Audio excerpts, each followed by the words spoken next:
Hello, hello, karuba. Alina kayo, saya maahan nyo akong mag-harvest ng aking tanim na alugbati dito sa paso. Ayan. Tignan nyo karuba, oh. Ang daming yung dahon ba? Kukunin ko rin ang talbos para isahog ko sa aking nilulutong munggo. Ayan. Kunin ko na lahat ng mga dahon para isahog ko sa aking munggo. Ayan, karoba. Tignan nyo, napakalago. Napakalago ng aking alugbati dito sa paso. Yan, tignan nyo ang talbos, oh. Napakalago. Kunin ko na lahat ang mga dahon niya at para dadami ang kanyang sanga. Itatanim ko rin yung kanyang sanga para dumami ang aking tanim na alugbati. Pwede palang magtanim dito sa paso, mga karoba. Mapakikinabangan na, oh. Ilang lang yan, ilang buwan lang, madali palang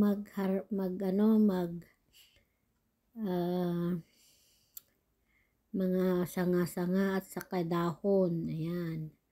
Tignan nyo naman ang aking inaharvest na alugbati. Napakalago ang kanyang mga dahon. Ayan, oh. Sarap. Masarap yan, guys. Masarap ito, mga karuba. Dahil wala siyang spray. Organic ito. Organic. Mga karuba. Kaya pwede kayong magtanim din pala sa kahit sa paso lang. Magtanim kayo sa paso ay meron na kayong uulamin. Ayan, binili ko yan sa Pakistan, oh. Yung dahon niya, yung mga talbos niya, kinuha ko. Ang kanyang tangkay, itinanim ko. Kaya yan. Din nag-harvest na ako ng aking isasawag sa aking nilagang munggo. Yan ang kanyang talbos. Tignan nyo, karoba. Pwede nang pakinabangan ang aking gulay na alugbati. So, ayan. Masarap yan. Alugbati, masarap din isahog sa isda. Lalo na yung salmon ba. Yung masarap na isahog doon. Lalo na yung yung ulo. Sarap. Masarap ang alugbati. Ganyan ang sinasahog namin pag noong nasa Taiwan ako.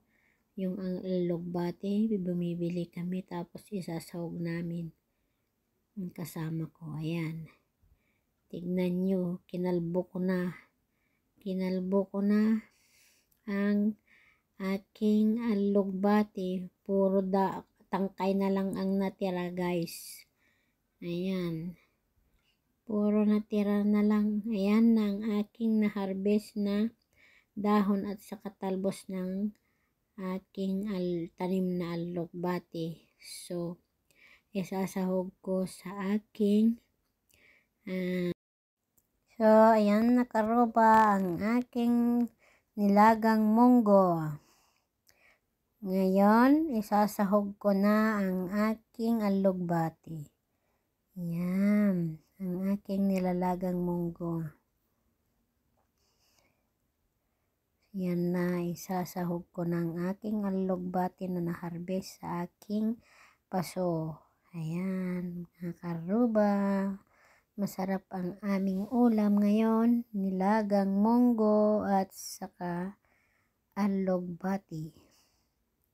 So, Ayan ay maraming benefits na maibibigay ang aming ulam ngayon na munggo at saka alugbati. Kaya ugaling mag-ulam ng munggo at saka alugbati.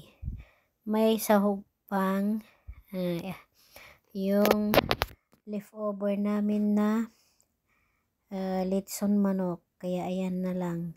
Iyan ang isinahog ko, karoba, para hindi maitapon yung leftover na karne ng manok, litson manok.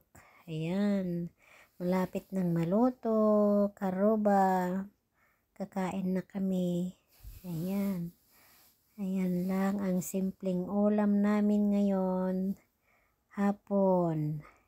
So, don't forget to share, like our video for today.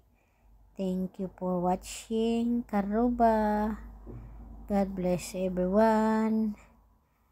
So, hanggang dito lang po ang aking video. Ayan na, karoba, ang aming ulam na munggo at saka talbos ng alugbati. So, kain na kami guys. Don't forget to like and share, subscribe my video. Thank you. God bless everyone.